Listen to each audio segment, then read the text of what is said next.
É um prazer recebê-los, é um prazer também a gente estar com a exposição Queer Museu, Cartografias da Diferença na Arte Brasileira, aberta ou reaberta.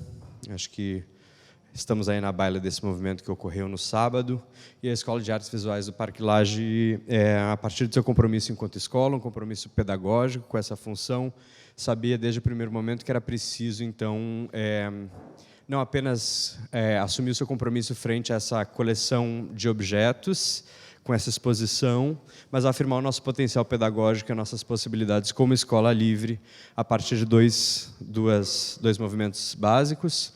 Um é o Núcleo de Ação Educativa, que foi pensado junto da Casanem e do Preparanem, junto com uma equipe de 28 pessoas que são gays, lésbicas, travestis, transexuais, não binárias e as diversas e várias facetas que as identidades de gênero assumem e têm a liberdade de assumir contemporaneamente na nossa sociedade. E a segunda é esse fórum de debates que a gente está aqui reunidos hoje para presenciar. Essa é a segunda noite, na verdade, a primeira noite, foi à tarde que nós começamos no domingo, com o nosso diretor que acaba de chegar, Fábio Schwarzwald, e com o curador da exposição, Gaudêncio Fidelis. Hoje a gente tem esse tema, esse escopo temático, arte e censura, e eu estou muito feliz de receber e de agradecer a presença do Wagner Schwartz e da Ivana Bentes. O Wagner, vocês já devem, os dois já devem saber quem são, é claro, porque viram a divulgação do nosso evento e porque são pessoas que são ímpares nos assuntos que discutem e trazem na sociedade. E então hoje a gente vai comentar um pouco dessa questão da performance Labete, no contexto do panorama da arte brasileira, um projeto curatorial que aconteceu em São Paulo, com a curadoria do Luiz Camilo Osório, e falando um pouco sobre a censura a partir da ideia de fake news. A gente tem a pesquisadora Ivana Bentes, que também adensa aí no seu currículo uma vasta pesquisa em torno do cinema do Glauber Rocha, que também pode apontar umas outras possibilidades para a gente pensar esse binômio arte e censura hoje. Mas a gente veio para escutá-los. Eu vou agradecer mais uma vez a presença de vocês e convidá-los para se juntar a mim aqui. Obrigado.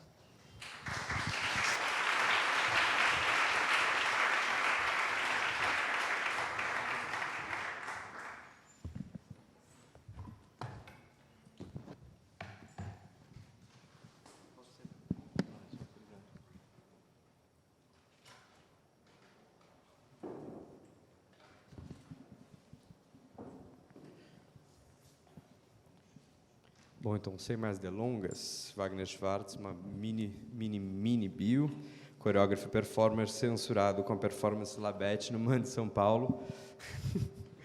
Mas eu tenho certeza que ele é muito mais do que isso. Isso já entrou no currículo, que ótimo. Então, gente, uma rápida contextualização antes da gente começar, que eu acho que é o que me cabe aqui para que a gente possa ouvi-lo. Essa performance do Wagner traz algumas questões interessantes, não apenas no campo da performance, mas me parece muito interessante também como esse projeto surge em torno da poética da Lygia Clark e, mais especificamente, dos bichos, uma série de trabalhos dela, e dessa energia taxonomizante, categorizante, né, que prendeu essas esculturas, esses objetos para se relacionar. Então, muito obrigado, Wagner, e a palavra está contigo. Prazer te receber aqui. Obrigado. Primeiro, eu queria agradecer a todo mundo que está aqui e esse convite para conversar. Para mim é mais fácil conversar, porque eu não sou um palestrante.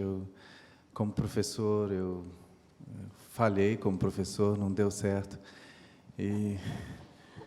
Então, eu acho que é mais legal a possibilidade de conversar com vocês, e que isso me ajuda um pouco a trabalhar esse nervosismo que vai surgindo quando a gente senta e vê tanta gente bonita na frente da gente. Olha, flertar eu já aprendi.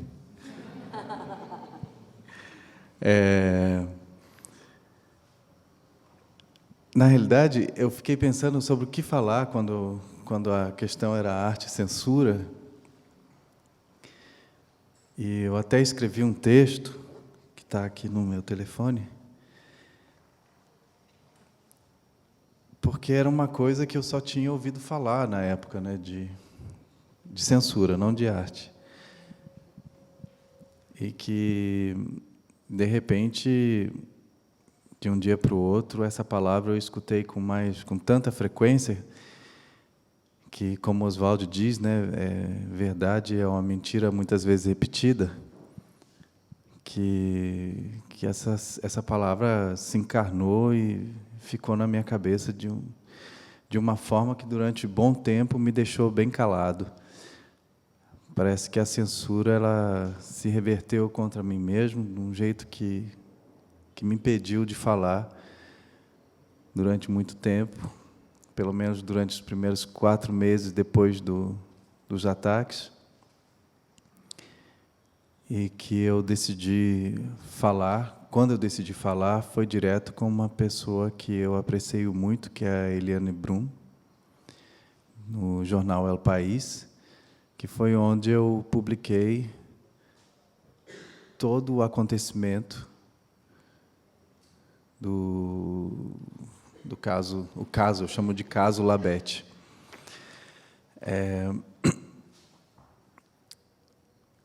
Eu pensei, eu sei, assim, como não vem uma pergunta antes, eu fiquei pensando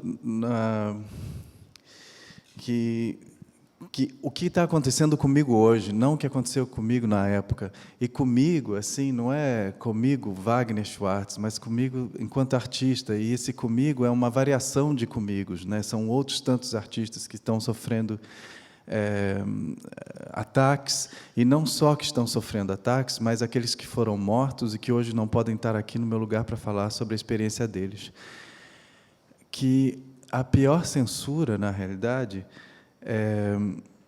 ela não vem desses que geralmente falam sobre censura ou projetam a censura uns sobre os outros, ou criam a máquina de censurar. Eu acho que o problema, na realidade, maior não são eles. O problema, na realidade, são aqueles que acreditam nessas máquinas, nas inverdades que elas produzem, e começam a replicar isso, que é o que está acontecendo comigo e com outros artistas hoje. Então, eu acho que essas não deveriam ser as nossas preocupações. Protestar, porque protestar, para mim, também... protestar do jeito que houve, uns protestos, isso faz parte de uma democracia. É possível sair e dizer, eu não quero, eu não gosto, eu acho isso horrível, eu acho isso uma aberração. Pode falar. O problema é que o que quiser. O que não pode, nesse caso, nos dias de hoje, é se criar fake news, ideias falsas, contextos novos sobre alguma coisa que, de fato, não aconteceu, mas de uma outra forma, que não aquela criada pelas fake news. Então, o problema da censura no Brasil não está incorporado em quem protesta, mas eu acredito naqueles que acreditam no protesto e fazem desse protesto um aliado. Nesse caso específico, o que eu queria dizer aqui são sobre as instituições. Muitas instituições, hoje, vou falar sobre hoje, gente, porque o de ontem, acho que todo mundo já sabe o que aconteceu. Se não sabe, tem um Google maravilhoso que vai te dar 4 meses de um espetáculo alucinante na internet. Hoje, por exemplo, instituições estão sendo chamadas que convidam esses trabalhos que falam sobre assuntos públicos, né? Elas estão sendo intituladas de corajosas. Essa instituição é corajosa porque ela está chamando hoje o Wagner para dançar, para apresentar um trabalho, ou para programar a Renata Carvalho com Jesus Cristo, Rainha do Céu, ou porque chamar o Michael K. e outros tantos que eu não conheço. Isso para mim é o grave problema, porque essa afirmação ela relativiza o compromisso das instituições com a arte.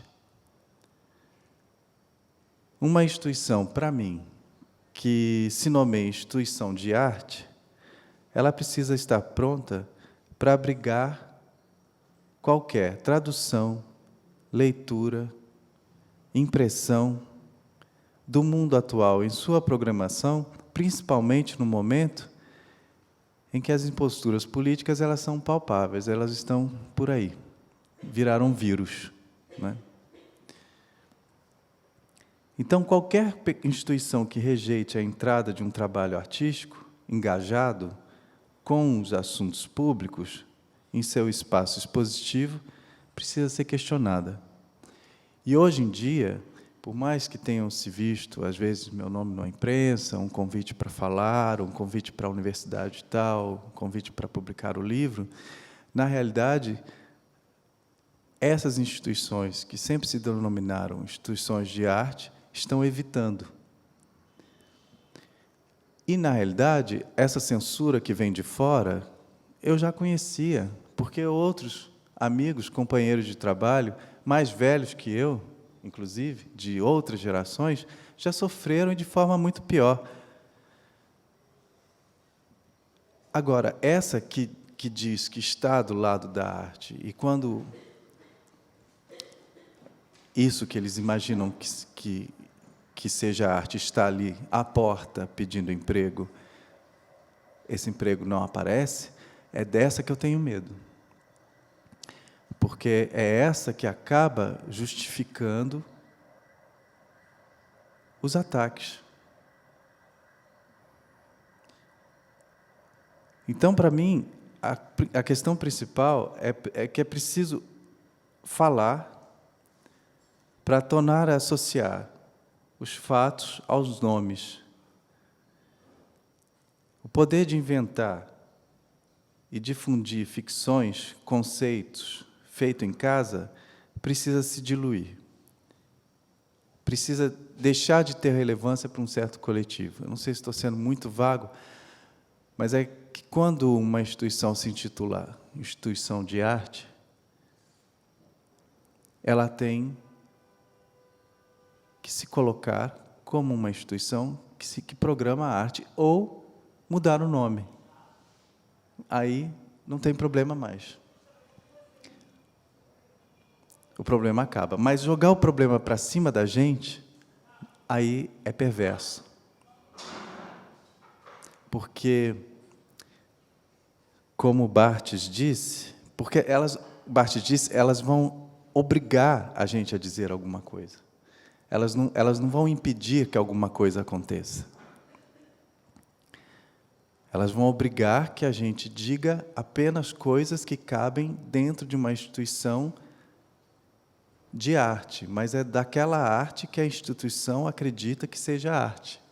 Não a arte que os artistas fazem porque eles convivem com outros artistas, eles leem jornal, eles passam mal, eles passam bem, eles são felizes, eles são tristes, eles são casados, solteiros, etc. e tal. Então, é preciso prestar atenção em que tipo de censura a gente, enquanto criadores e conectores de arte, estamos falando. Porque falar essa outra censura, do é proibido proibir, hoje é muito simples falar dela. É muito simples colocar um bottom, criar uma hashtag, uma fotinha descolada para pôr no Facebook. Mas falar daquela que te emprega é um erro, pode ser proibido. E hoje, eu acredito que a censura, a gente tem que falar sobre essa, que está censurando os próprios artistas a exercerem a sua função de artista. Porque é fácil, por exemplo, para mim, algumas instituições internacionais viram o que estava acontecendo aqui, como o Palais de Tóquio, e me convidou para apresentar Labette no Palais de Tóquio. Ir para fora pode ser, para fora, né? A gente fala assim aqui, né? Ir para fora, ir para o exterior, sair do Brasil, pode ser uma possibilidade, mas não é essa que eu quero. E não é essa que eu, Wagner, quero, mas eu, Wagner, ainda. O Wagner dividido entre muitas pessoas. Eu, Wagner, e um monte de outras pessoas querem. A gente quer poder falar do que acontece com a gente no Brasil, dentro desses lugares que se dizem instituições de arte.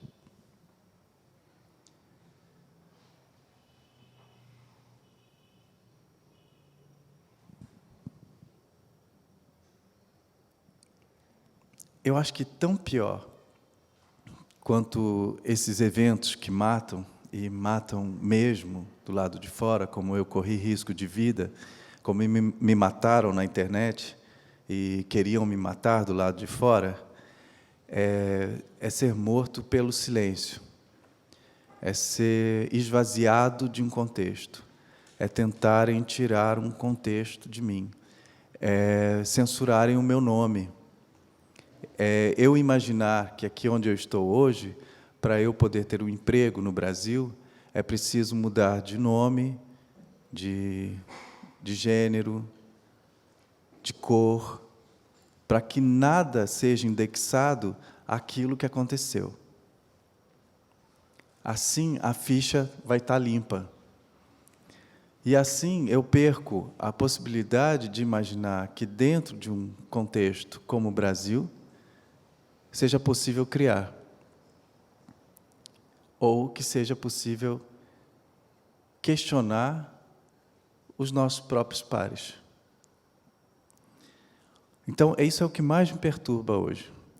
Não essa censura que a gente já sabe que está enquadrada, mas a censura que nasce ali, do seu lado, que um momento diz, você é muito importante para a gente. E logo em seguida, esquece que disse isso. Porque precisa esquecer. Eu acho que é isso para começar.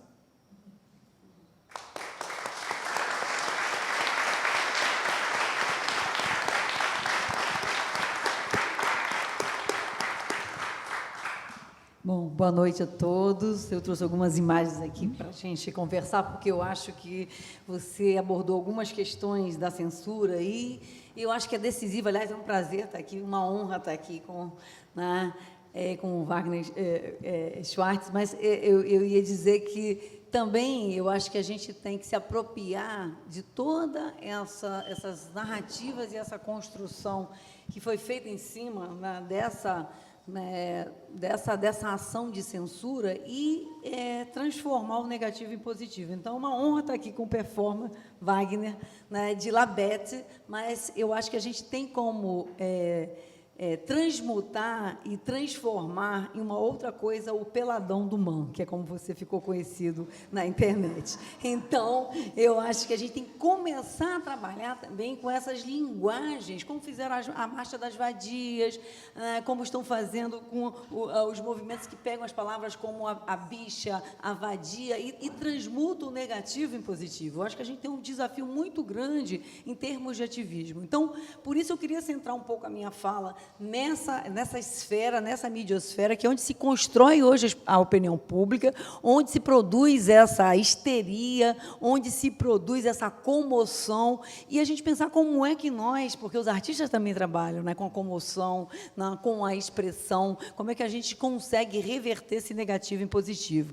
Então, eu trouxe algumas questões mais gerais, mas que eu acho que, é óbvio que a gente vai falar muito de Labete, lembrando que o Labete está, de certa maneira, indissociável à própria mostra queer. Foi no mesmo período, foi o mesmo tipo de estratégia, foi o mesmo tipo de argumentação.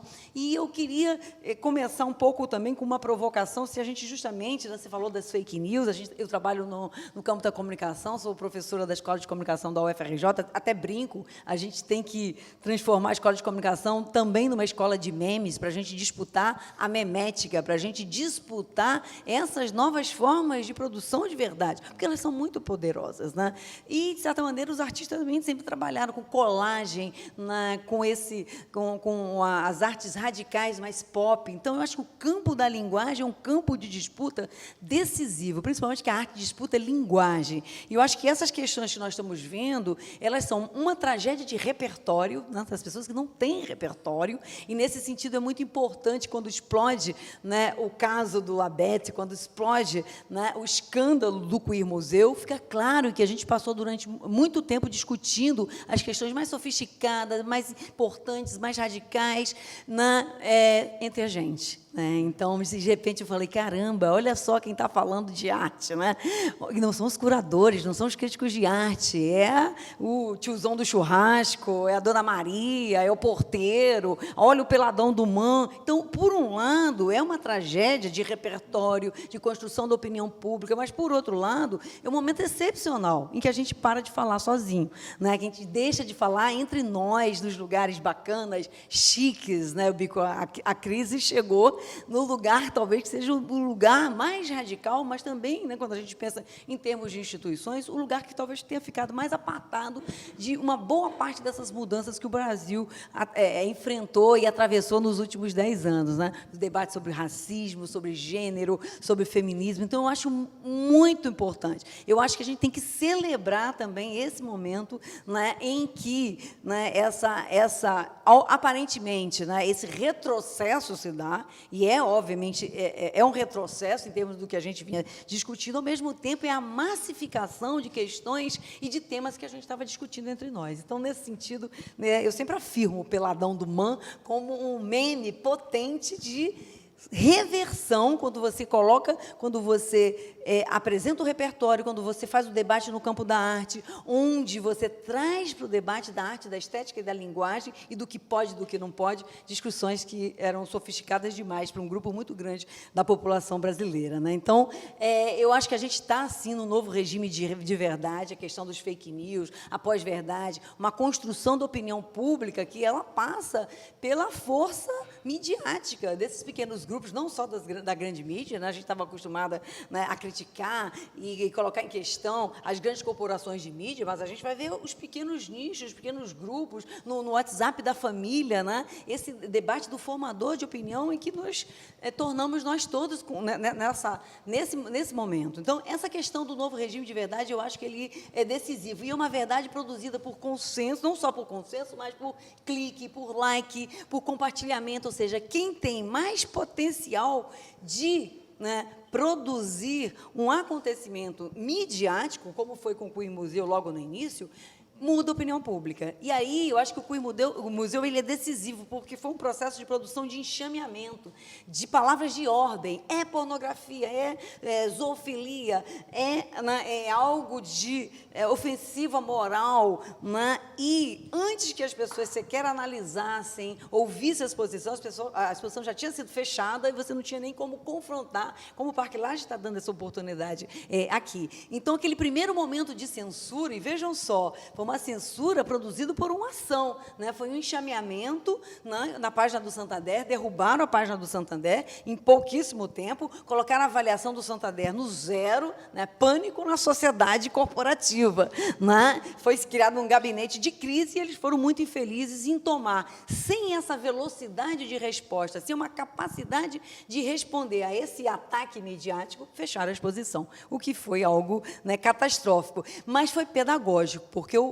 quando isso aconteceu no SESC, depois no MAN, né, a reação já foi diferente, porque você tinha, né, eu acho que ficou muito claro que essa primeira ação do Santander, de fechar uma exposição sobre uma pressão, né, dessa construção, desse enxameamento, ela foi muito ruim, inclusive para a instituição, né, eu acho, vendo hoje. Então, eu acho que esse novo regime de verdade é algo que a gente tem que aprender, né, a lidar com ele, né? E, claro, a gente fala de fake news, né, que seriam notícias falsas. Notícia falsa, gente, é possível a gente desmentir, demonstrar, mas e crença? O que as pessoas acreditam, você não consegue mudar. Então, uma boa parte desses memes, o peladão do Man, ou a pornografia, a pedofilia em torno do Labete, eram em cima de crenças já né, concebidas, preconceitos, onde você simplesmente afirma e dá argumentação. A argumentação que eu digo era meme, era pedaço de imagem, né, para as pessoas, né, digamos, confirmarem aquilo que elas já pensam, que a arte é degenerada, que os artistas, né, enfim, todo um imaginário em torno da arte e dos artistas que está se tentando criminalizar no Brasil. Então, eu acho que, enfim, faz parte de um processo mais amplo, né, de construção de crime em um campo que é a arte contemporânea, né,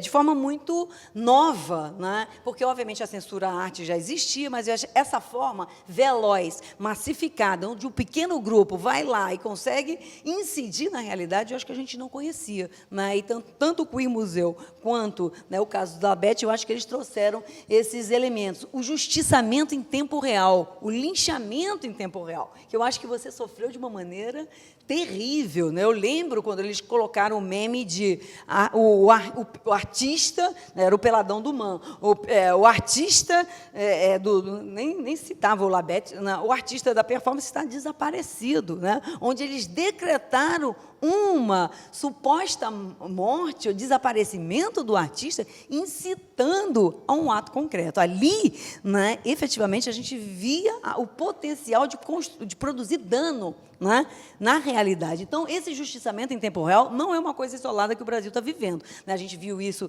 todo no processo do impeachment, a construção de uma justiça que tem uma velocidade massificada, automatizada, que se antecede a qualquer julgamento e juízo, porque depois o Ministério Público foi no Museu Queer, e falou, puxa, não encontramos pedofilia, não encontramos zoofilia, mas eles tiveram que ir lá, a Justiça, o Ministério Público, no teu caso, né? Enfim, todo um debate judicial posterior, que ele também já era um efeito desse linchamento em tempo real. Então, vejam só, uma justiça que ela está andando a passos lentos atrás de uma construção de uma opinião pública, né, prévia, e essa judicialização da arte. Aqui eu trouxe, ainda em relação ao Queer Museu, né, o que o promotor da Infância e da Juventude de Porto Alegre afirmou. Foi ao local, parecia assim, um exame ginecológico. Vamos lá analisar as obras para ver o que elas têm de pornográficas, pedófilas. Não havia sinais de promoção de pedofilia. Fomos examinar in loco, ver realmente quais obras que teriam conteúdo de pedofilia. Verificamos as obras e não há pedofilia. O que existe são algumas imagens que produzem, né, podem caracterizar cenas de sexo explícito. Do ponto de vista criminal, não vi nada, né? Então, vejam só, né, o embate entre, né, essa afirmação, a partir desses fragmentos, descontextualizado, apostando na falta de repertório de um grupo gigante, né, no campo da arte, que eu digo assim, onde nós falhamos, na escola, na formação, na universidade, para um grupo tão grande de pessoas, nos museus, terem ficado fora do debate do que é a arte contemporânea. E quem diz o que é arte também, né? Então, também, eu acho que uma discussão enorme em torno, né, da crise de autoridade. São os curadores que dizem arte? Não, nós também queremos discutir o que é arte e o que não é arte, né? Em relação aos curadores, aos críticos de arte. Então, uma crise de autoridade que me parece interessante. Os muitos querem opinar sobre o que é arte e o que não é arte, né? E eu acho que, então, essa ruidocracia ela é muito importante, como você falou, em termos da liberdade de expressão, né? Eu não tenho problema das pessoas gostei, não gostei. A questão é quando você constrói crime em torno disso e você tenta produzir um tipo de censura que impede a existência do outro. As pessoas não queriam... esses memes, eles expressavam um desejo de aniquilar o outro, né? Era a morte simbólica e real do artista, da obra, das instituições, né? Então, isso é muito grave, né? Então, aqui é um dos memes lá do MBL, né? Parabéns, Brasil, o primeiro passo de muitos. Santander, né, recuou, exposição macabra do Santander, né? Toda uma redução a algo muito simples e muito inteligível também. Muito curioso que, ao contrário, justamente, de toda a ambiguidade, de toda, né, às vezes, muitas vezes, a própria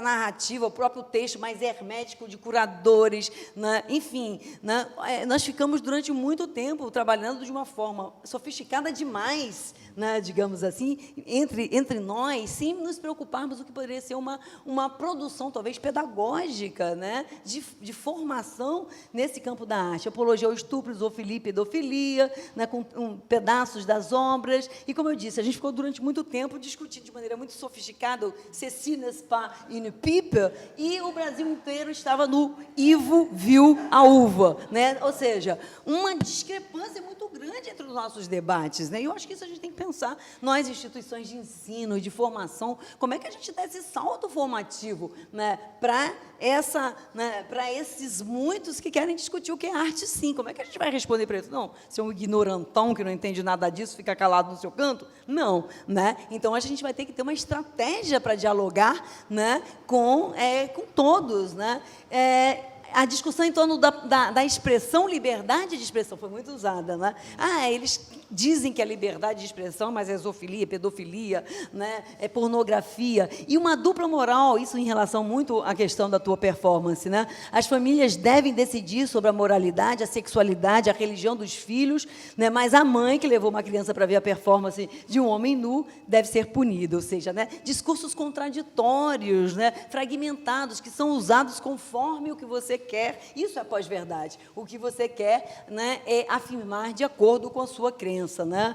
Ou, se a gente pode pensar, um jovem fazendo sua redação do Enem, ele pode violar direitos humanos, né, mas não pode ser punido com 0. Ou seja, toda uma série de discursos contraditórios que eu acho que são usados nessa guerra cultural, porque a gente está no meio de uma guerra cultural, ao meu ver, em torno de valores, né, e de crenças, né? O museu não pode exercer sua liberdade de curadoria num ambiente restrito e seguro, ou seja, toda uma série de questões, né? Um artista não pode exercer sua liberdade de expressão em ambientes controlados e contextualizados. A liberdade de expressão é desqualificada quando ela aponta para essa ampliação dessa abertura dos horizontes, né, de mundo. Então, sempre, né, se a gente for fazer uma análise discursiva, são contradições uma em cima, né, da outra. Então, acho que a gente tem que se perguntar assim, nós estamos numa construção do novo regime de verdade, onde, né, onde vale tudo, argumentação contraditória, memética, discurso de comoção, e como é que a gente, né,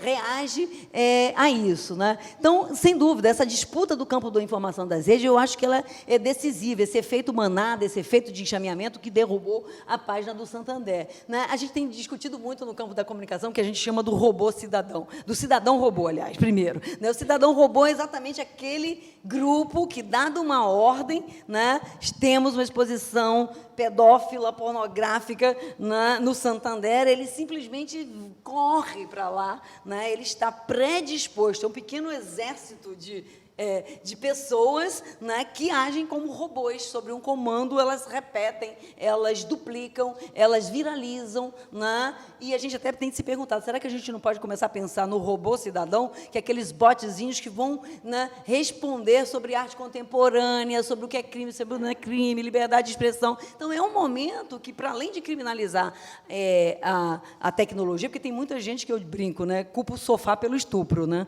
acha que era um sofá tão bom, quentinho, tão legal, foi por isso que, né, a moça foi estrupada. Não, então a internet é a origem de todos os males. Não, a rede não é o problema, né? E a gente pode usar essa tecnologia, essa velocidade, essa disseminação das informações a nosso favor também, né? Alguém diz quando eu chegar nos 15 minutos, 20, né? Mas eu acho que essa discussão ela é decisiva, né? Nessa construção de novos consensos, né? Usar também a comoção, a dramatização, o emocional, porque eu acho que é o que está em torno, né, desse debate sobre a criminalização da arte. E aí a gente viu, né, a dança das decisões. Mais abre exposição só para maiores de 18 anos. Cai os 18 anos. Aqui mesmo, no CUI Museu, né, eu vindo nos stories do Gaudêncio, né, junto com o Fábio, celebrando que tinha acabado de cair, né, os 14 anos. Né? Ou seja, CUI Museu com amplo, geral e restrito para todos. Então, mas vejam só, se trata de uma disputa, de uma guerra narrativa em que só se reverte não só a opinião pública, né, mas a opinião do Ministério do Ministério Público, né, a partir de uma pressão em tempo real que faz com que hoje, né, a exposição tenha mudado de faixa etária. Então, vejam vocês, ao mesmo tempo que é assustador essa censura, essa modulação, né, ela é alterada com uma rapidez muito grande. Então, a gente não tem como estarmos estabilizados em nenhum lugar. É um ativismo 24 horas, permanente. Claro que a gente, né, gostaria de estar num ambiente mais estável, instituições menos volúveis, onde se prende, se persegue os seus inimigos políticos ou, né, os inimigos de visão de mundo, né? Mas, enfim, eu acho que a gente está dentro de um ativismo 24 horas online em que nada está dado também. E tudo pode ser revertido. Eu acho que isso é decisivo para a gente não cair também num catastrofismo, num apocalipse do está tudo dominado, o Brasil reverteu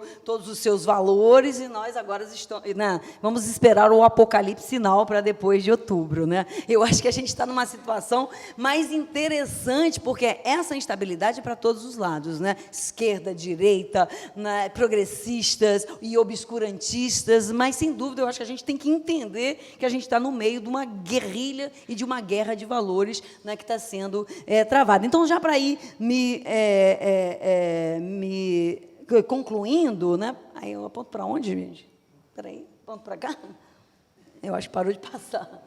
Né? Eu tinha trazido uns memes para apresentar para vocês. Tem como passar por aí?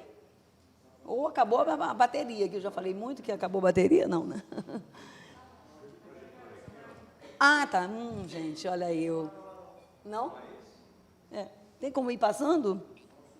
Tá, porque eu queria mostrar justamente também como essa construção, ela se dá pela memética, ela se dá através, né, desses memes de simplificação e de retórica, mas elas também podem ser combatidas não só com a formação, né, com a educação, com a construção, como eu digo, né, para a gente sair da bolha de repertório, porque o que é assustador é que as pessoas estão em bolhas de repertório, né? A tragédia desses escândalos e dessa criminalização do campo da arte é que a gente tem hoje a deep web do WhatsApp, uma quantidade gigantesca de grupos que ninguém tem, né, o controle do que está sendo discutido, viralizado, né, e onde as pessoas reforçam seus preconceitos, os seus valores, a partir dessa comunicação, né, memética. Então, a gente tem uma quantidade gigantesca, né, de coisas sendo ditas, né, e que a gente não tem condição nem sequer de analisar ou avaliar. Já está passando agora? Eu acho que está. Isso era a CPI dos maus-tratos, né? Mas virou maus-tratos, né?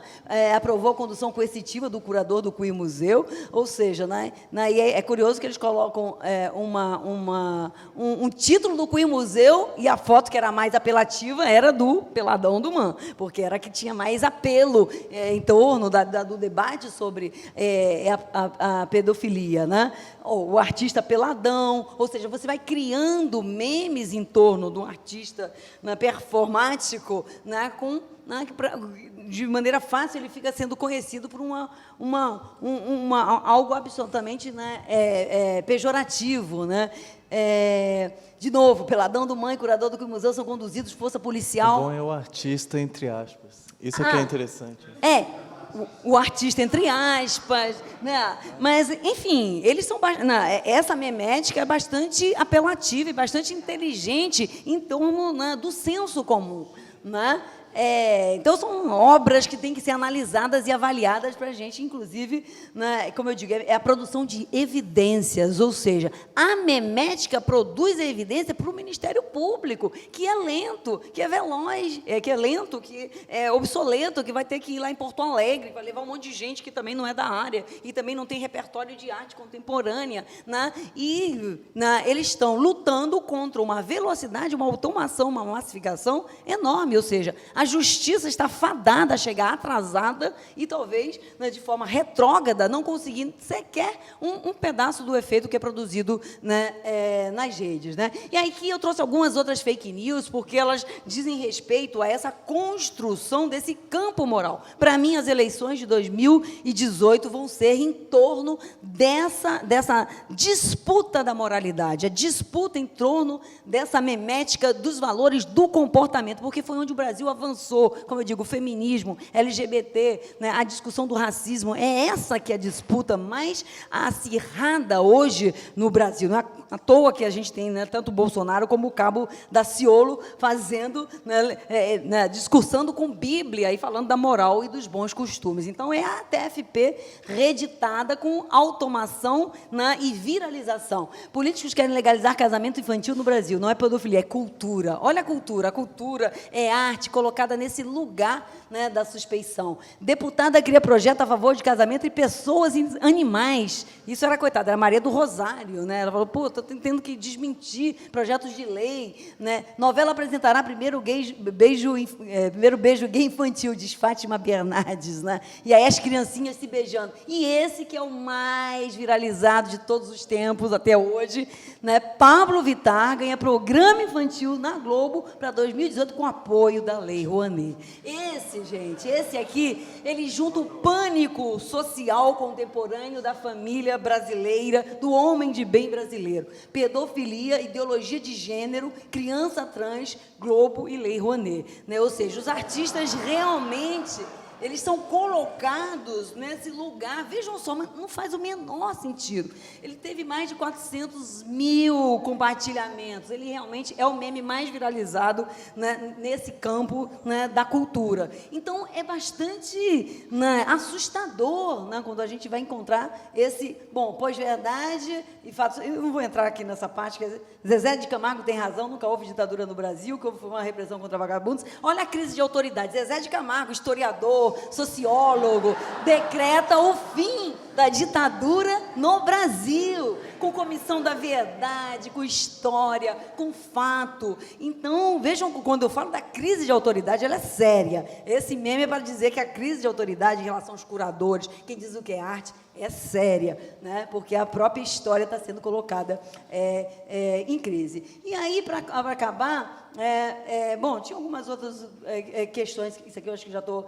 né, voltando. Eu queria dizer que nem tudo está perdido. Também nesse campo evangélico, nesses os jovens que já nasceram sob uma determinada religião, da mesma maneira que, enfim, venho de uma família católica, você tem jovens que já nasceram numa família evangélica, que são ativistas, que têm ideias legais, que lutam contra as crenças da sua própria família. Então, já tem, né, isso aqui é um grupo chamado os influenciadores de Cristo, né, que eles já brincam com os dogmas, né, da religião, tem posturas progressistas interessantes. Então, também não vamos, né, carimbar rápido demais quem são os nossos inimigos, né, porque a gente vai encontrar essa pluralidade de ideias em todos os espaços, religiões, né, espaços. Para acabar. E eles têm milhões de seguidores, formam opinião, fazem piada com o sagrado, ou seja, né, a gente vai encontrar essa linguagem por todos os lugares. E, para acabar, eu trouxe alguns memes aqui em homenagem ao nosso querido Crivella, né, que tentou censurar várias obras, disse que o Cui Museu não chegaria no Rio, são espanto diante de algumas obras, né, de arte, né? Ou seja, falta repertório, né, para o bispo, falta, né, repertório para uma parte da população brasileira. E, para acabar, né, eu acho, para falar da crise de repertório...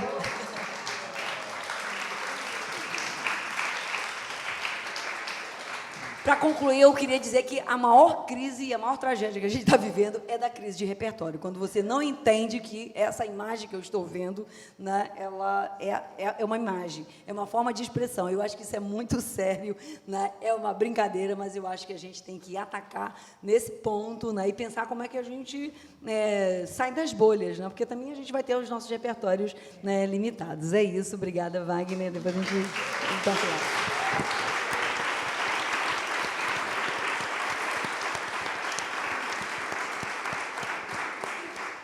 A gente tem que fazer um pouquinho do humor com as nossas pequenas tragédias, claro, né? Então, sim, assim, eu acho que isso é uma estratégia importante. Eu vou conseguir, daqui a pouco eu vou. Wagner, antes da gente abrir ao público, eu queria fazer uma perguntinha, pelo menos, para cada um de vocês. Você tocou num ponto que me parece muito interessante, pertinente e que a gente acaba falando pouco por certas vezes. Você não usou essas palavras, eu vou usá-las e, se você preferir, enfim, me corrija.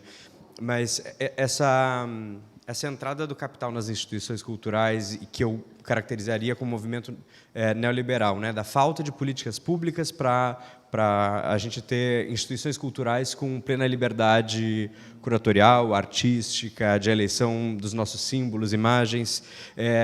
Isso também deve ser entendido como censura. Um exemplo disso, já que a gente estava falando Crivella, mas... Eu acho melhor tirar ela da tela. Se alguém filmar e fotografar, depois vão dizer que você é uma instituição pornógrafa, né? Então, por favor... Mas, enfim, além da censura às exposições, por exemplo, a gente lembrar que o prefeito Marcelo Crivella tirou o dinheiro aqui no Rio de Janeiro do Carnaval esse ano. Isso é uma maneira de nos afastar dessa manifestação cultural e que isso tem um fundo racista, que higieniza a cultura.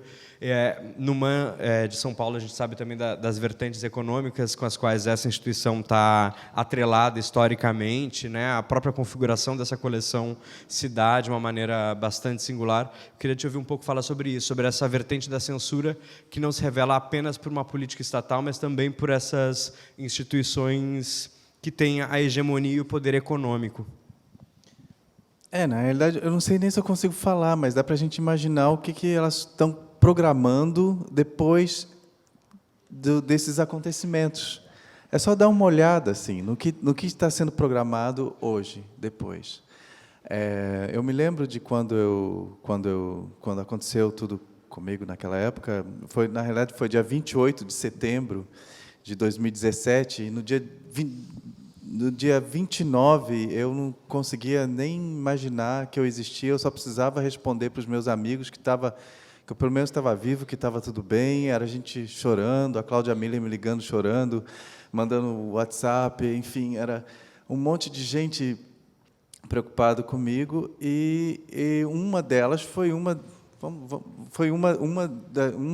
das diretoras de uma instituição que me ligou dizendo: olha, Wagner, nós estamos muito preocupados com você. Eu falei: puta, eu estou muito agradecido que você se preocupe mesmo comigo. Ela falou: olha, por favor, me diga do que você precisa. Eu falei: eu preciso de trabalho. Aí ela falou: não, aqui você sempre vai ter trabalho e vai ter sempre a porta aberta na nossa casa. Não há essa possibilidade. Esse ano é julho, estamos em julho de 2018, quase completando um ano. Houveram duas propostas minhas endereçadas a essa mesma instituição, e há silêncio. Quer dizer, esse é o papel dessa instituição, em silenciar o que antes era o amigo, era o de casa, era o... Então, eu não sei, a gente olha para essas instituições hoje e a gente vê uma certa programação interessante também, por ser também artística, mas é como se houvesse um terremoto, tivesse pegando fogo do lado de fora delas, e do lado de dentro está tudo lindo. É como a história da arte, vamos falar sobre a história da arte, vamos falar sobre o vermelho na pintura do século XX, sabe? E coisas assim que são importantes para a gente, porque a gente precisa ver essas coisas, a gente precisa se alimentar disso. Mas, nesse momento, eu não sei. O que essas instituições não querem se comprometer com, sabe? Não querem se comprometer. E eu não sei ainda o quê, porque eu estava dizendo isso ontem também na semana passada, na UFRJ, que a Mônica me chamou para conversar com os alunos, e foi muito interessante, porque eu disse para eles que a censura, na realidade, eu esqueci agora o que eu ia te dizer, eu vivo voltando flashback, eu acabo esquecendo o que eu ia dizer. Que difícil. É o nervoso. Vai vir. Quer um tempinho? Está fazendo o download, espera aí. Mas é imaginar que, vai vir, hein, gente, que nas instituições não está acontecendo. Não, vai vir daqui a pouco. Vou dar o tempo. Vou aproveitar e vou fazer uma pergunta para a por Ivana favor. enquanto isso. Mas você vinha falando de uma certa falta de sensibilidade das instituições ao contexto. Lembrei. Obrigado. A questão, por exemplo, que houve no ano passado com a Judith Butler. Acho que todo mundo deve ter acompanhado isso, não é todo mundo, mas muita gente deve ter visto isso. A Judith Butler foi convidada pelo Sesc Pompeia e ela foi fazer a palestra dela e ela fez a palestra dela. E o público estava lá, o público da Judith Butler, que vai ver a Judith Butler, estava lá. Qual é o problema? O que aconteceu de problema? Eu não sei ainda, até hoje. Queimaram uma bruxa, fizeram uma bruxa da Judith Butler no lado de fora da rua e queimaram. Qual que é o problema? É um problema fazer uma bruxa da Judith Butler e queimar? A gente está fazendo aqui agora com Crivella. Qual que é o problema? É preciso que isso aconteça, talvez, para entender a seriedade do assunto que ela vai tratar lá dentro. E para ver em quais estruturas ela está mexendo na sociedade, com quem que ela está conversando, com quem que a gente está conversando. Agora, por causa disso, porque queimou uma bruxa da Judith Butler do lado de fora, a Judith Butler não vai poder mais vir ao Brasil? Isso é um problema. Isso, para mim, é o problema. O problema não é queimar a boneca, falar essa é uma devassa, essa mulher, agora que nem pode ser chamada de mulher, que é quase um homem, olha a cara dela, é um ele, não é mais nada, é um demônio, é um satanás. Isso, para mim, é acreditar nisso e usar isso como um conceito, um conceito para a sua próxima programação, para curar um outro evento. Esse é o problema. E isso está acontecendo no Brasil. Então, eu estou realmente um pouco me lixando para os haters, para as hashtags, para isso é ou isso é não é, que legal. Isso não é um problema. O problema é saber aonde vamos chegar se essas pessoas que estão curando esses espaços começarem a acreditar mais, a acreditar que devem acreditar no que está sendo falado do lado de fora. Pode.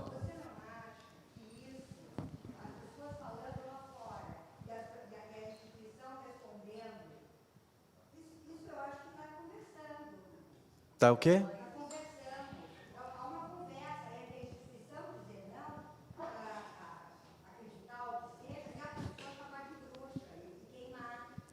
Mas isso é maravilhoso acontecer. É isso que você está falando? Por que a instituição diz que, sei lá, que não mais Judith Butler ou que seja? Gente, desculpa, o Sesc bancou Judith Butler, não tirou da programação, afirmou. Então, eu acho que aí a gente tem que colocar aqui, né, fazer um pouco de uma avaliação, que não é também o está tudo dominado. Eu sei que sim, tem uma higienização. Se a gente pegar o Santander, o que o Santander fez depois do Queer Museu, ele resolveu higienizar a sua proposta de diversidade, inclusive para o Ministério Público, fizeram uma exposição agora gigante sobre, né, o Night Colors of Benetton, as máscaras diversas, né, da escultura, uma exposição linda de máscaras africanas, isso aquilo vai para dizer que está falando da diversidade em resposta ao Queer Museu. Então, eu acho que tem essa higienização de algumas instituições, mas a gente tem aqui, enfim, sem fazer nenhum tipo de apologia ao Sesc, mas que banca, tem instituição que tem dinheiro para bancar, tem recurso e que funciona independente dessa pressão. Agora, o que me parece é que, mesmo que você diga não vamos levar em consideração os memes e as redes, é a ruidocracia, é o embate que é feito, ele não é feito mais, não, porque seria acreditar que nós iríamos continuar a nossa trajetória de curadores de arte, de artistas, ignorando como é que a gente vai falar sobre arte com os muitos, né? Com essa ruidocracia. Então, eu acho que se colocou um bom problema no Brasil. É um bom problema. Claro, concordo contigo, eu acho que você está sofrendo na pele, né, o que a gente pode chamar dessa censura, né, branca, que é isso, não te convida, não te chama, e, né, que eu acho que é um efeito colateral terrível. Ao mesmo tempo, é isso, o Queer Museu veio com um crowdfunding de 1 milhão para o Parque Lage e vai ficar um mês aberto, ou seja, né, eu acho que a gente está no embate, né? Mas, assim, eu entendo o teu pessimismo, né? Talvez eu esteja num lugar... Mas eu queria entender a pergunta dela, porque eu não entendi. Eu quis dizer, eu tenho uma conversa, eu até fiquei surpresa que o Sérgio tivesse dito não, eu achei que tinha dito sim.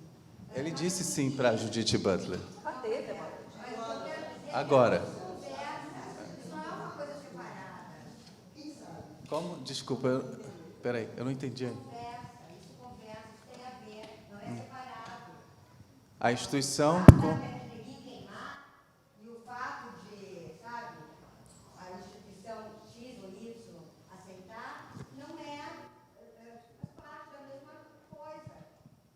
Eu acredito que faz parte, mas eu acredito que quando se para de ouvir o que está se fazendo, começa a se questionar a própria programação por uma reação violenta, eu acho que isso é um problema.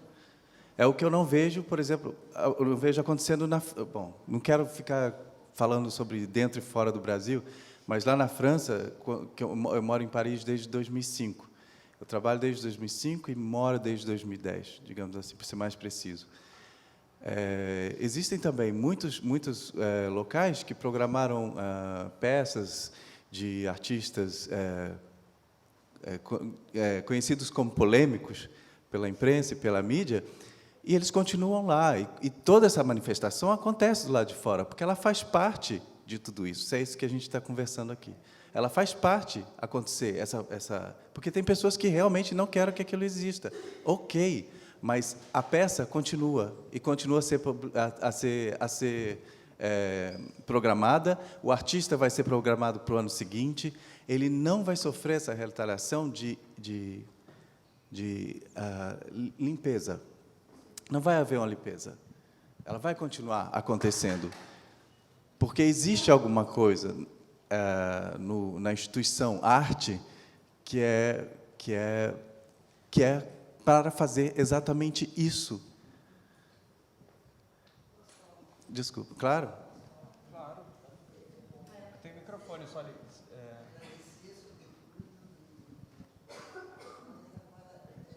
Espera só o microfone chegar, que daí todo mundo te escuta. Não, sobretudo agradecer o debate e volto aqui, estive aqui sábado.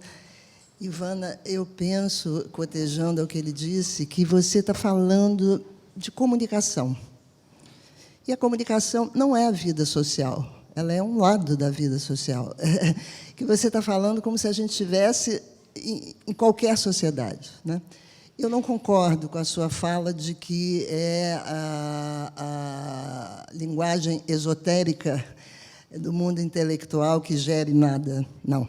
Eu acho que o que gera é o atraso desse país, que não tem educação, não, quer dizer, no sentido institucional da educação, né? Eu conheço professores de arte de escola pública, é uma tragédia, né? É uma tragédia de vários lados, quer dizer, eles não conseguem dar aula e eles também não se modernizam, eles estão dando o barroco do Renascimento, mas não nesse sentido que você falou. Quer dizer, eu acho que não. Eu acho que falta uma visão antropológica e sociológica no que você está falando.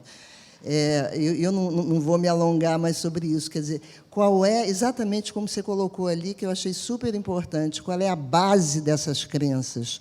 Porque os memes vêm de crenças, não é porque tem o Facebook, pode fechar o Facebook, as crenças continuarão e elas são alimentadas, né, por segmentos de uma estrutura social, de uma cultura, sobretudo. E não, né, nós não vamos criticar agora a cultura. É uma cultura que tem um atraso. E eu acho o contrário de você. Eu acho que o Wagner acabou de nos mostrar que é essa linguagem acadêmica, científica, que mantém isso. Né? Ela mantém isso dentro de linguagem. Eu sou psicanalista, né? Os lacanismos.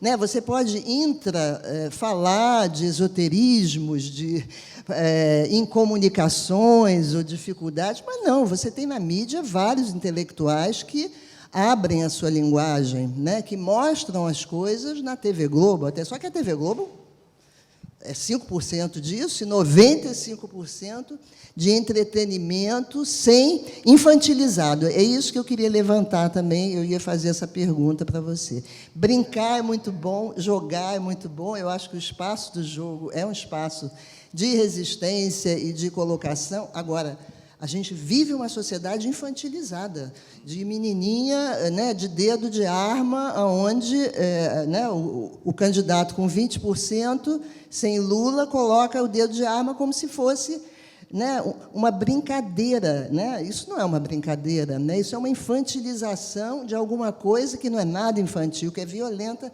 E eu acho que, quando ele levanta o neoliberalismo, essas instituições que têm dinheiro, né, e elas vão botar o dinheiro aonde essa sociedade vai aceitar, essa sociedade conservadora. A gente está vivendo uma sociedade conservadora, a par das comunicações. Eu vejo assim, apesar da comunicação ser central na nossa cultura e na nossa, quer dizer, no mundo, né? Mas eu acho que tem mais. Quer dizer, tem o que você colocou, crenças, né? De onde vêm crenças, e eu acho que o mundo intelectual, como bem mostrou o Norbert Elias no processo civilizatório, o mundo intelectual, desde o iluminismo, né, vem tentando impor certas crenças da liberdade, da igualdade, da criatividade, etc. E essas crenças não estão implantadas na sociedade brasileira. Essa é a minha opinião. Eu devo ter feito me entender mal, né? Daqui a pouco você já vai produzir aí um meme, né? Como é que curadores e artistas são os culpados pela falta de repertório da Dona Maria? Não é isso, né? É claro que não, mas eu acho que sim, esses são momentos da gente se repensar. Esse é o momento da gente pensar o papel da universidade, né, o papel do debate, muitas vezes, em torno das questões mais difíceis, como é que a gente amplia, como é. Por isso, nesse sentido, eu achei muito interessante toda essa discussão, porque ela foi inclusiva, né, grupos inteiros que não discutiam. Eu nunca tinha visto tantas pessoas tão distintas, de grupos sociais tão diferentes, ou me perguntar o que era arte, qual era o critério para dizer se era arte, se não era arte, mas, afinal de contas, o que é esse negócio de curador. Uma quantidade tão grande de pessoas que se incluíram no debate, nessa ruidocracia, isso eu acho muito importante. Então, não se trata simplesmente de dizer nós, né, ficamos isolados. Né? Ficamos, sim, porque eu acho que as nossas estruturas, elas são estruturas de grupo social, elas estão marcadas por origem social, a gente vem de determinados grupos, era muito estranho ver uma quantidade gigantesca. Tanto é que um dos vários argumentos que eu ouvia mas como essas pessoas que nunca foram ao museu agora querem discutir arte? É o famoso, olha só quem está falando agora, olha só, né, de onde vem a discussão, vem de lugares que não estavam dados. Isso eu acho que a gente tem que levar em consideração, sim. Né? Então, senão a gente vai ficar reforçando o nosso lugar social, o nosso lugar de fala, de universitários, de intelectuais, que é muito confortável, a nossa zona de conforto onde nós estávamos até agora. Só que nós fomos tirados da nossa zona de conforto, né, pelo cidadão robô, pelo enxameamento, pela possibilidade dos muitos, né, chegarem nesse debate. Eu acho que a gente tem que levar. Isso é uma das questões. No restante, obviamente, eu acho que a gente está, né, de acordo, mas eu acho que é um momento importante para a gente se deslocar do lugar onde nós sempre estivemos. Né? A minha pergunta era, na baila disso que tu disseste, e um pouco da tua pergunta. Eu ia fazer uma volta um pouco maior. Que era, o Wagner falou da Butler, da Judith Butler, que, inclusive, foi convidada para integrar o fórum e que, enfim, pelo ocorrido, preferiu não vir ao Brasil. Ela encerraria o nosso debate, o nosso fórum de debates, e, infelizmente, isso não vai ocorrer.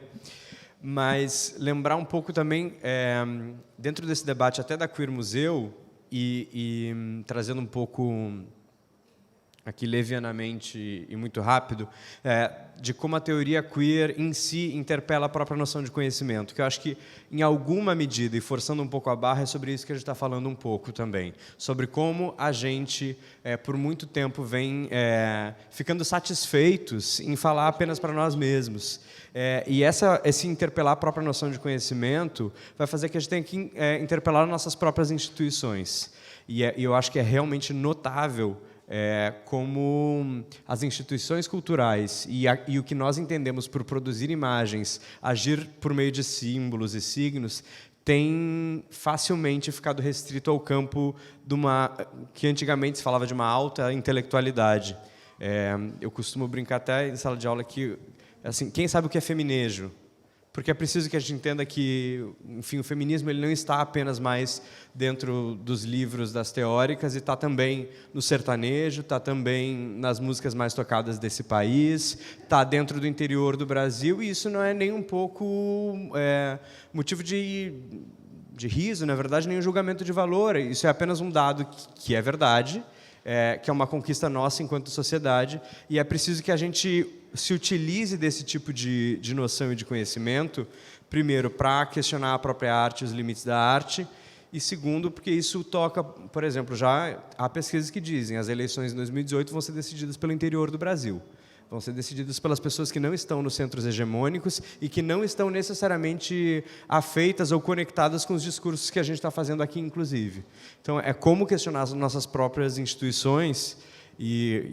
Enfim, isso é um desafio para o país, mas eu não quero jogar essa bomba no teu colo, mas eu queria, ao mesmo tempo, jogar essa bomba no teu colo e te perguntar se há alguma via possível, e se essa via está dentro dessas estratégias de comunicação. Outra coisa que tu disseste que me parece muito pertinente é essa ideia das resistências a partir da reexistência das palavras, né? Então, se apropriar do termo bicha e poder enunciar, sou uma bicha. Poder se apropriar dos vários termos e, então, levá-los para a via pública, levá-los para a esfera pública e se apropriar deles. Acho que essa questão fundamental, Wagner, assim, quando você faz até essa comparação entre a França e o Brasil, né, porque assim, é um momento em que a gente fica muito claro que o que está acontecendo, o que aconteceu nesse debate, nesse embate do queer e do Labette, ele está absolutamente ligado a esse momento político, não dá para dissociar. Né? Foi o mesmo país que, enfim, na construção de fake news, a partir de crenças e preconceitos também, não só dizima uma reputação de uma pessoa individual, que é você, como você disse, né, que era uma aniquilação, um desejo de aniquilação simbólica, né, tua, como de partidos, de figuras públicas. É o mesmo processo. Eu não consigo distinguir o processo do Queer Museu, né, e do Labette do mesmíssimo processo que a gente está vivendo. Por isso que a questão da comunicação é decisiva. Né? É porque ela está na centralidade dessa disputa de narrativa, de discurso, né, de crença. E por isso que eu digo, a gente não pode fazer como o Ministério Público, simplesmente, que responde a uma automação e uma massificação da produção da opinião pública, né, ou a universidade, ou as instituições que são mais lentas, né, simplesmente com... Né, como eu digo, como o editorial do Globo, que vai pedir desculpa 50 anos depois, erramos, gente. Daqui a 50 anos, não tem um editorial do Globo, da Folha de São Paulo, o Frias, aliás, morreu hoje, né, Otávio Frias, e dizer, puxa, a gente errou em apoiar o impeachment e produzir a demonização e a criminalização de partidos no Brasil no longínquo 2016, 17, 18. O que adianta isso? Então, nós estamos numa guerra, sim, de comunicação, sim, de velocidade, sim, de ativismo. E a arte é incrível para isso, porque a arte tem um tipo de velocidade, de comoção, que é para além da razão e do racional e da informação. Por isso que eu digo, essas obras, a tua performance, ela é de um impacto incrível, porque ela realmente mexe com o que é mais, né, o que seria o senso comum, mais óbvio. Então, nesse sentido, ela é memética, ela produz um impacto imediato que uma argumentação de 1000 páginas numa tese de doutorado não vai conseguir. Né? Então, eu acredito na potência da linguagem da arte. Eu acho que esse é um lugar muito importante para a gente, né, disputar. E só para acabar, quando eu me lembro, logo depois da questão do Queer Museu, eu encontrei com a Adriana Varejão, quando eu digo assim que, sabe, a crise chegou e a instabilidade chegou em todos os lugares, é isso, chegou na Vieira Solto, chegou numa pessoa jovem, rica, que está na sua zona de conforto, reconhecida, respeitada, como a Adriana Varejão. Ela falou: Ivana, coloca o meu nome no Google, aí vem Adriana Varejão, pedófila, zoófila. Então, imagina, você está lá sentada no seu reconhecimento artístico, com uma pirâmide no Inhotim, você entendeu? Aí, de repente, você vira sabe, a zoófila. Ela fala: cara, o que é isso? Assim, eu imagino o teu impacto emocional e psicológico. Então, a crise, gente, ela chegou para todos. E ela ter chegado no campo da arte, ela ter chegado na Vieira Solto, ela ter chegado no luxo da produção contemporânea, que é o luxo nos vários sentidos, né, e da sofisticação, que é a arte, ela tem que ser, né, enfim, ela mostra a profundidade da crise que a gente está, né? Só para complementar uma coisa, quando a gente fala em memes e sobre a arte, a gente está aqui naturalizando de que os memes podem responder à arte, mas eu saliento que, por exemplo, uma das telas... Primeiro que a tela da Varejão é de 1994, então já existia, né, há um tempo aí. Mas eu gostaria de falar sobre outra pintura, que é a da Bia Leite. A pintura da Bia Leite, que é muito mais recente, ela já tem um intertexto na pintura que é um meme. Criança viada, antes de ser pintura, é meme. Né, um recolhimento de imagens ali no Tumblr das crianças viadas, desses homossexuais e lésbicas, que então pegam suas fotos de infância e veem ali já alguns sinais de uma performatividade de gênero dissidente, recolhem isso dentro de um Tumblr, e isso, então, é um material para que uma artista que trabalhe dentro do campo do significado, da sofisticação, possa lê-lo contemporaneamente e, então, produzir uma pintura. Então, essa via até de produção ela é muito mais complexa e, justamente por isso, muito mais prazerosa e interessante, porque ela se retroalimenta a todo momento. Mas acho que agora é momento de... Eu queria só dizer, talvez, favor, que... Wagner. Então, seja esse o momento que a arte saiu da sua bolha e está conversando com as pessoas. Então, isso precisa acontecer e precisa acontecer mais. As pessoas precisam falar e ela precisa teclar no Google e ver lá que agora é também uma pedófila na fala de muitas pessoas. Eu também virei isso agora. Lide com isso, Wagner. Isso é fruto do que você faz como trabalho. A minha proposta é mexer com a cabeça das pessoas, é imaginar trabalhar ou retrabalhar essa gramática normativa que a gente aprendeu desde criança na escola, não é nem na rua, na escola. E aí, quando a escola entra na rua, dá o que dá essa guerra. Agora, o que eu estou aqui reivindicando desde o início é que precisa de espaços para que isso continue acontecendo, como está acontecendo aqui agora no Queer Museu. A gente está provando, agora, nesse momento, que as instituições não são capazes de oferecer aquilo que os artistas precisam de espaço. E não os artistas, mas os artistas que mexem com a cabeça dessas pessoas. Então, é preciso que o Queer Museu virou o Queer Museu de todos, né? Porque é um Queer Museu que está acontecendo porque muita gente investiu nesse Queer Museu, porque precisa que ele aconteça aqui. Então, quem está apoiando toda essa revolução simbólica hoje na arte, no Brasil, são as pessoas, não são as instituições.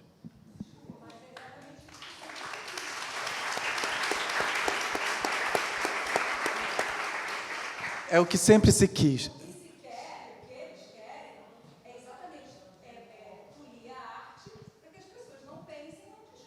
Exatamente. É isso que eles não querem. Olha só. O que é isso? As instituições não querem. Falar?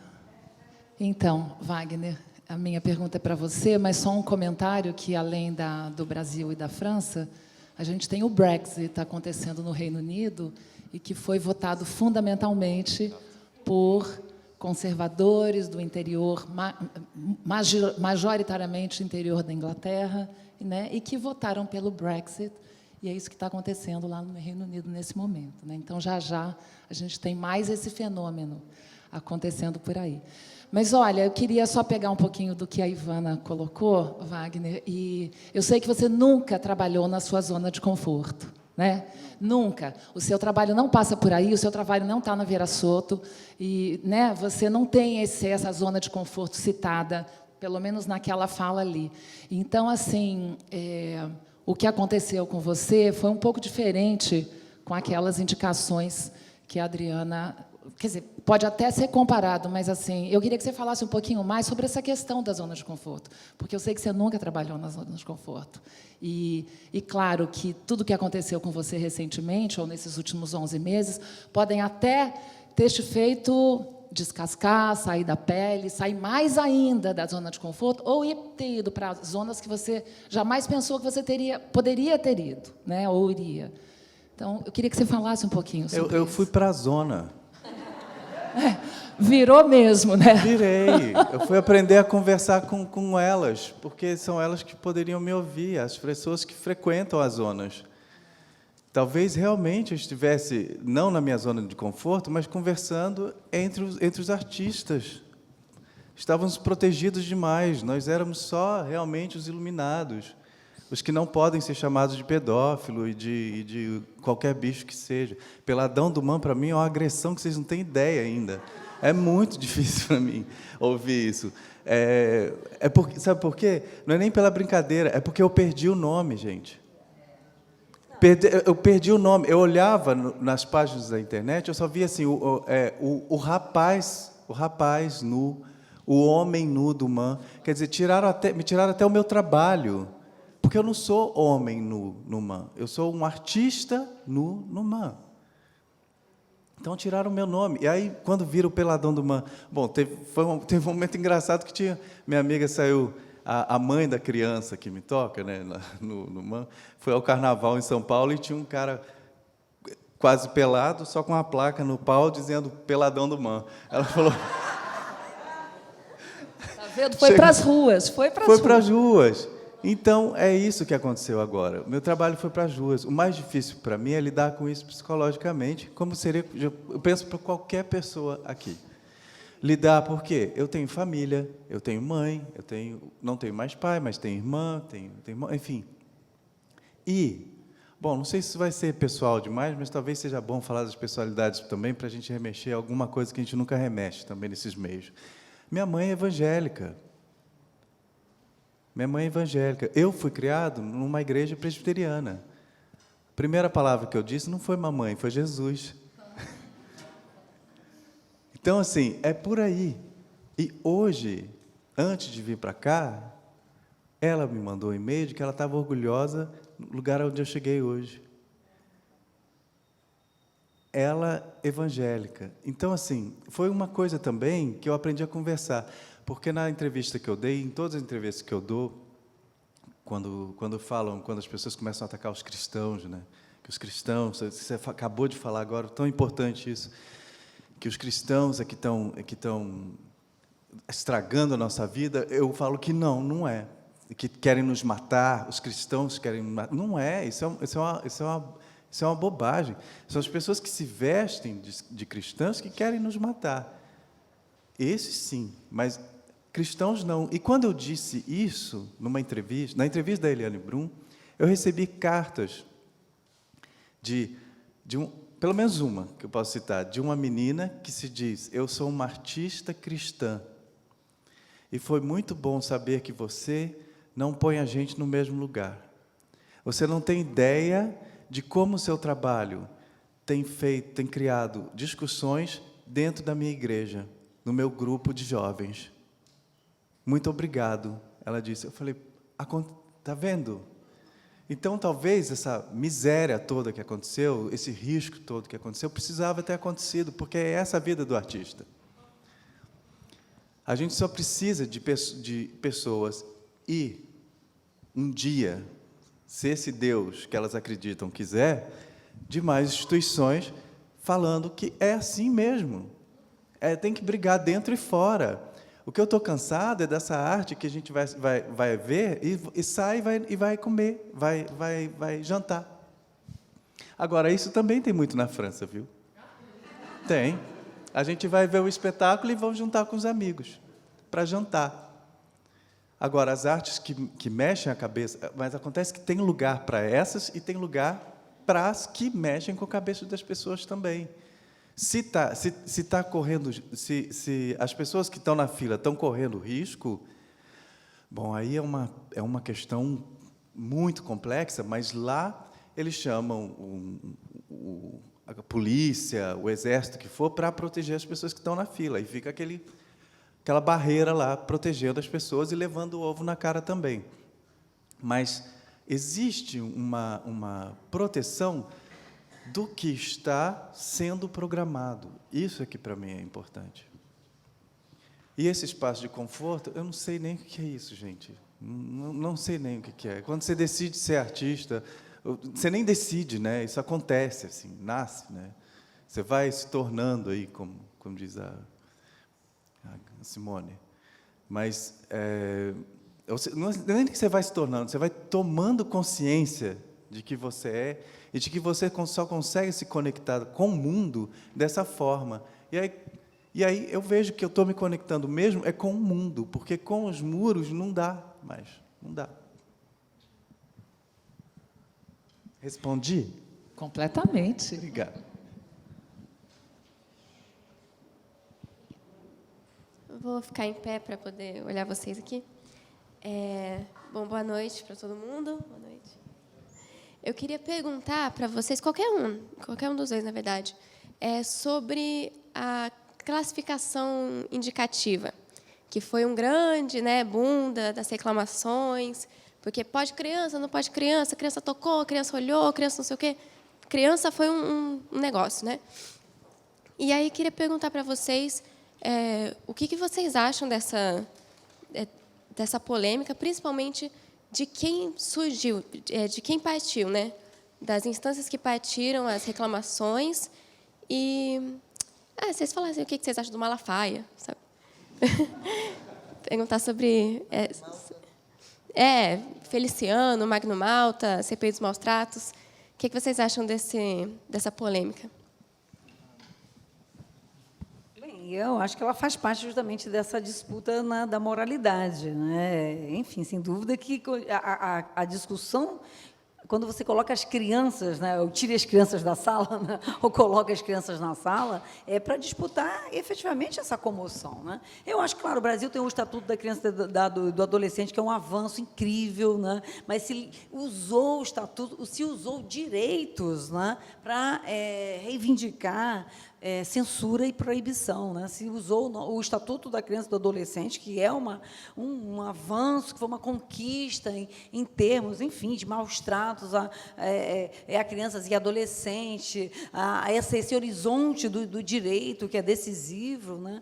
Eu acho, para constranger, né? Para colocar efetivamente, né, a arte contra uma certa moralidade, ou seja, me parece que o uso foi um uso absolutamente que faz parte dessa construção, como eu digo, dessa comoção de uma opinião pública, né, que, enfim, que quando você fala de indicativo, né, na verdade, qualquer uma dessas indicações elas podem ser, inclusive, ampliadas a partir do momento que o pai e mãe estão juntos, né? Ou seja, se uma mãe resolve levar uma criança num filme, né, cuja classificação ela é indicativa, ela não ela é prescritiva, indicativa, né? Ela não tem que ser cumprida à risca, justamente para você ter esse horizonte, né, de visões de mundo, né?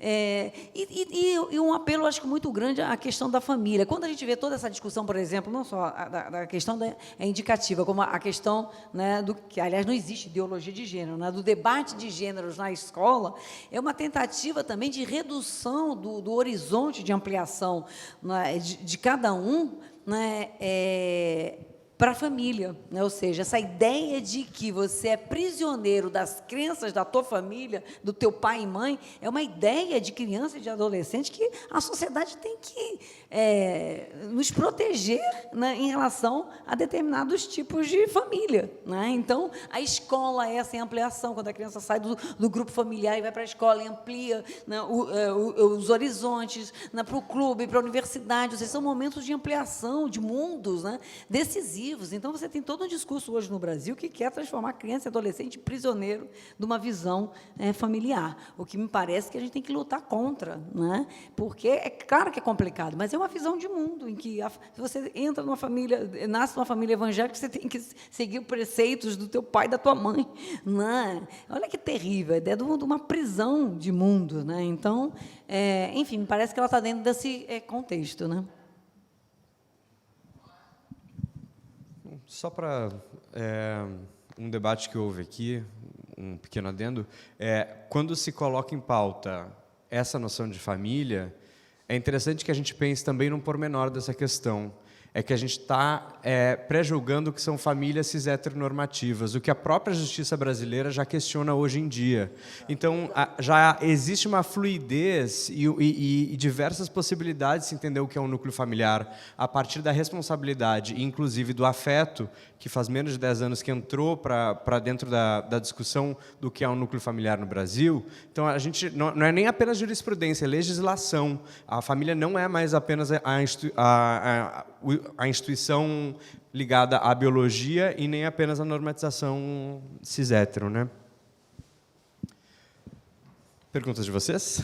Só uma observação. Essa foi a questão que eu vi mais pessoas, inclusive do meu grupo social, pessoas assim conhecidas, colocarem a questão do indicativo, dizendo que a performance atentaria contra o Estatuto da Criança e do Adolescente, porque nós estamos hoje num momento de risco, que ela naturalizaria, né, o toque da criança no homem e que isso era o primeiro passo para ela aceitar o abuso. Eu vi isso argumentado por pessoas, enfim, muito conhecidas do nosso meio. Então, vejam só, né, assim, enfim, essas argumentações, essa disputa, ela passa por muitos meandros, né? Enfim, e pessoas do direito, principalmente, né? Então, esse foi um momento que eu achei bastante crítico do debate, né?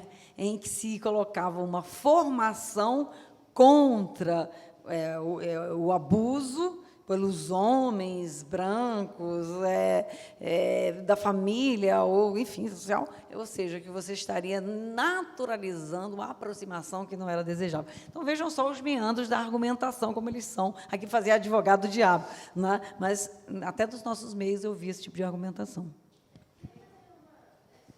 Mas agora, eu queria...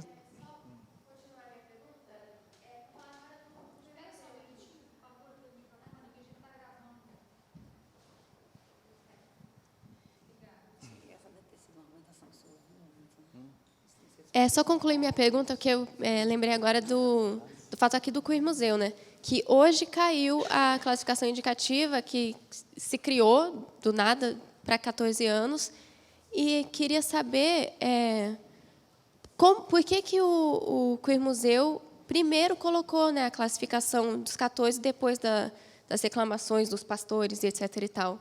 Porque nada mudou e aí pôde voltar. Quer saber isso? Rapidamente, na verdade, o que houve aqui foi uma recomendação, não foi uma classificação indicativa. Isso também é um pormenor do Ministério Público, e faz umas 2 semanas, se eu não estou enganado, o diretor da escola foi chamado ao Ministério Público e foi, então, recomendado que se fizesse se colocasse essa placa, e talvez esse seja um debate menor agora, mas que me parece que é interessante. É interessante como o Ministério Público,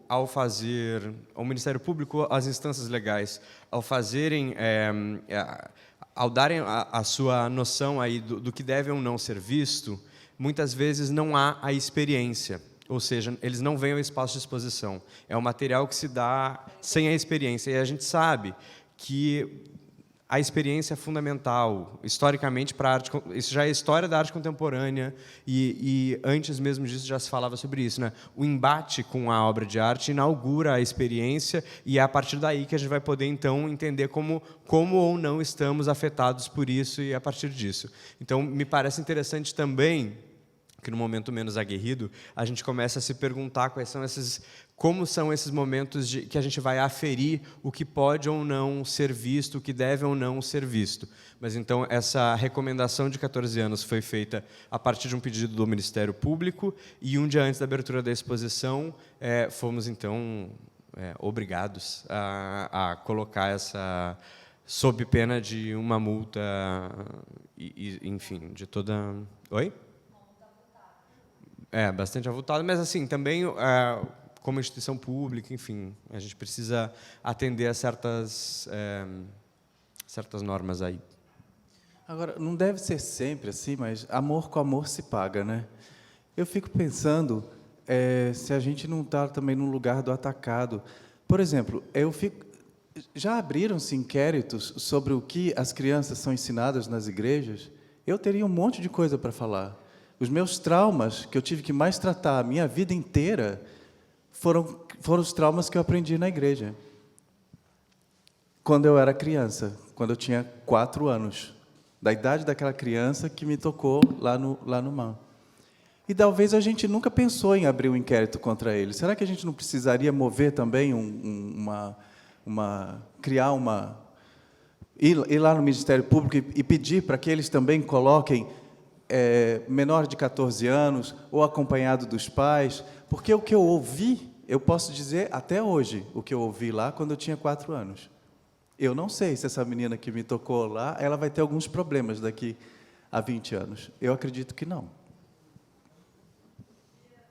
Então, olha, para quem está vendo a gente, move uma ação também.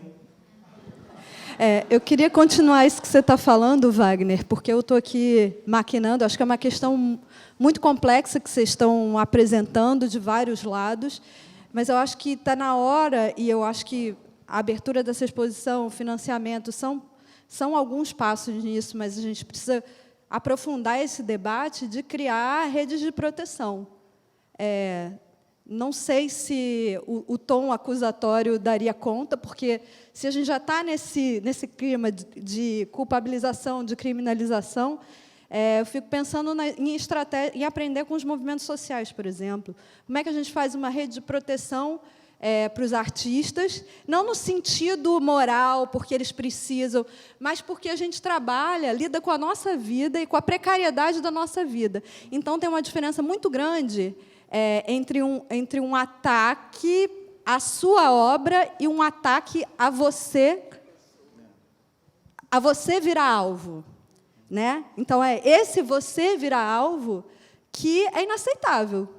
Desculpa, pode render debates, coisa e tal, mas tem uma vida ali. Tem uma vida que foi diminuída na sua capacidade de agir. Né? Então, acho que tem essa dimensão, né, de quase direitos humanos, mas essa palavra é horrível, porque o direito foi instituído pela branquitude, então também tem muita gente fora disso, e humano também, então acho que não serviria, mas seria o caso de pensar que circulações de afetos são esses, e qual é o papel de uma cumplicidade silenciosa, que eu acho importante isso que você traz, do papel das instituições, porque eu acho que é a gente mesmo, é a gente pela gente. O movimento indígena já fala isso há 518 anos. São eles por eles, somos nós por nós. Mas como que a gente pode, sim, pressionar para que isso chegue a ser, pelo menos, um direito, né? Assim, que o que a gente lida é precário, claro que é precário. E claro que, eventualmente, isso pode ser alvo, não é esse o problema. O problema é a gente não ter essa precariedade tocar no lugar de o seu trabalho ser impedido de acontecer. Um comentário aqui muito bacana, porque eu acho que o Queer Museu ele começou a fazer isso já, né? A rede de advogados amigos da arte, rede de apoiadores no crowdfunding, que o público diz que quer ver. Eu acho que a gente está num momento hoje muito interessante também nessas mudanças, né? Dessas articulações, né? De uma cultura de rede que entendeu que essa articulação ela é absolutamente potente, né? Então, eu acho que seria muito interessante mesmo, porque você sai da pessoalidade, né? Do caso Wagner, que pode se repetir, né? E a rede ela chega junto contigo para responder. E eu acho que é uma questão até de psicológica, né? Você ter uma rede de pertencimento, né, que te acolhe e que, né, e é muito interessante que a gente vê muito isso quando acontecem essas tragédias, né, da mãe que teve o filho morto e que começa a articular as mães da periferia que vão lutar pelos seus direitos. Eu acho que a gente tem mesmo no movimento social já, né? Mas é como eu digo, assim, o campo, e aí não é nenhum tipo de crítica, é uma questão meio antropológica. No próprio campo da arte, né, as individualidades quase sempre elas estão nesse lugar, né, da ação, as pessoas se viram individualmente, assim, a rede de proteção, né, de artistas, ela nunca foi colocada porque talvez ela nunca tenha sido necessária nessa, né, nessa perspectiva que é trazida agora nesse momento, né? Mas sem dúvida, eu acho que é hora dos amigos da arte se articularem com os artistas e os advogados, né, talvez numa ação mais interessante. Eu acho que o Queer Museu é um lindíssimo início, né, desse movimento. Mas na época, por exemplo, que aconteceram os ataques, nos dias seguintes, nos meses seguintes, eu tive muitos advogados que me procuraram dizendo que fariam trabalho, ofereceram o trabalho deles, artistas. E, bom, eu só sobrevivia psicologicamente porque eu tenho amigo e eles diziam para mim o que eu devia fazer, entendeu? Porque eu não dava nem conta de tomar decisão. Então, existe essa rede. E a Flávia sabe disso, porque a gente participa de uma mesma comunidade. Isso precisa realmente, acho que é isso que você está falando, né? A gente precisa falar isso para que isso vire, se construa mesmo, que ganhe uma força e uma consistência. Consistência, valor, tudo isso que possibilite a criação em detrimento dessa ocupação semi-fascista, ou fascista que estão chamando por aí.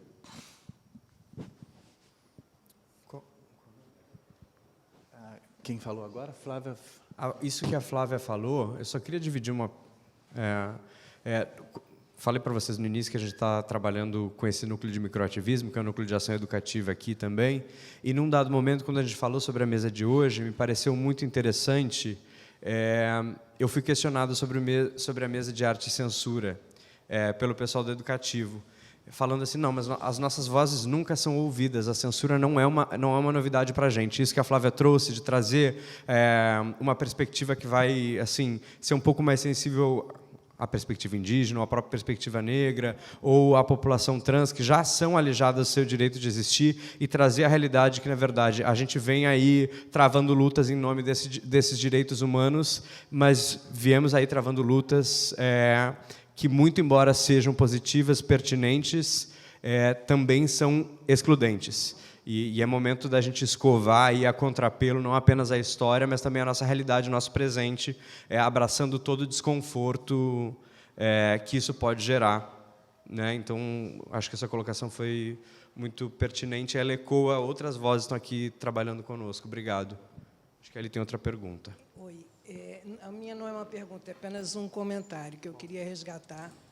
O Parque Lage.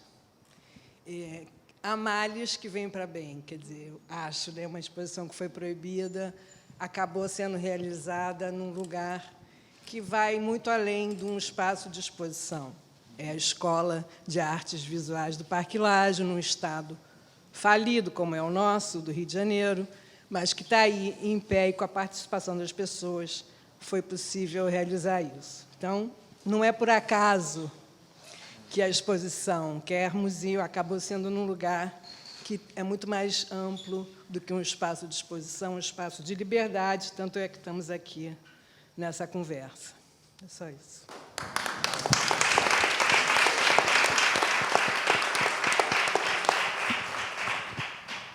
Mais alguém?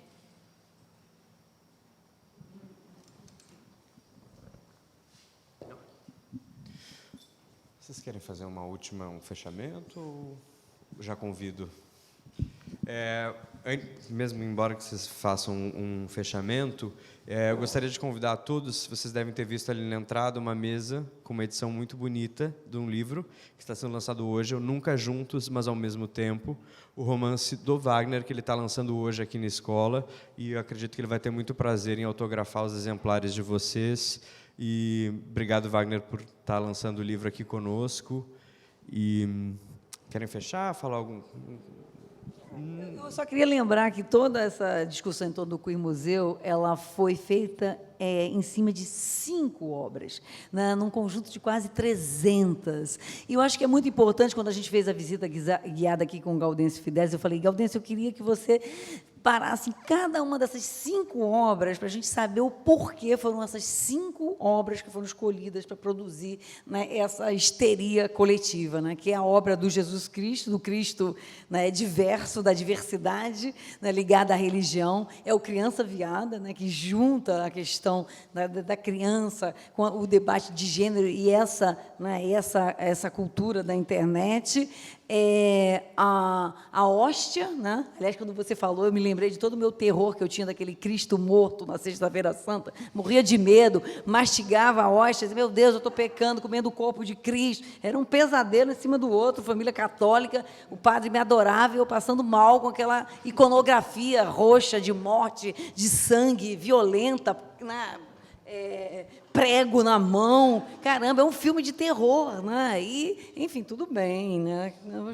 Sobrevivemos todos, né? Mas voltando, né? A religião, o Criança Viada, a hóstia, né? Que tem os nomes, né? É o corpo, o debate do corpo. Isso eu acho muito sério. Eu acho que a gente está na emergência de um novo tipo de política que, né, para citar aqui o Paul Beatriz Preciado, é o parlamento dos corpos, né? E os corpos têm uma força incrível. Então tem lá o corpo de Cristo, que é a hóstia, e junto com ele, né, vagina, cu, perna, braço, o corpo dos homens junto com esse corpo, né, da hóstia. Uma discussão, uma obra incrível, né? E a 5ª obra, que é a da Adriana Varejão, né, que também, que essa, como eu digo, né, o Ivo viu a uva, ei, vejam, isso aqui tem crime, porque tem nudez. Então, essas 5 obras, acho que a gente tem que entender exatamente o que elas trazem e colocam em questão para a gente fazer a disputa, né, reversa, né? E eu acredito muito que, assim, a linguagem da estética, a linguagem da arte, eu acho que ela é esse lugar da disputa, assim, mais radical, né? Então, eu acredito muito no design da revolução, na arte da revolução, né? E nessa potencialização pela linguagem. Era isso, só para chamar a atenção, acho, dessas 5 obras, que eu acho que elas merecem você parar e olhar e pensar, mas por que essas 5? É isso. Obrigada. Obrigado, Ivana.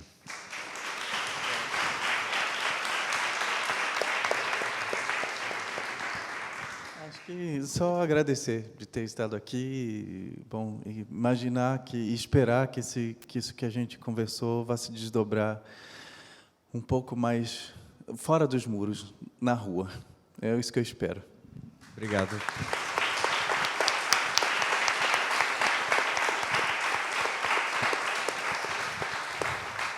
Bom, agradeço a presença de todas e todos e, além de lembrar mais uma vez, sobre a sessão de autógrafos ali, o lançamento do livro do Wagner, eu gostaria de já deixar o convite para quinta-feira, às 19 horas, mesmo horário de hoje. A gente vai ter outra mesa aqui de debates, justamente sobre crianças e manifestações religiosas. Então, vamos ter representantes de 4 setores aí, 4 religiões, Frei Tatá, o Babalaô Ivanir, o pastor Henrique Vieira e o rabino Newton Bonder, que estarão conosco aqui para falar sobre liberdade de expressão, falar um pouco sobre as políticas LGBTI e como as suas religiões enxergam e flertam com esse assunto.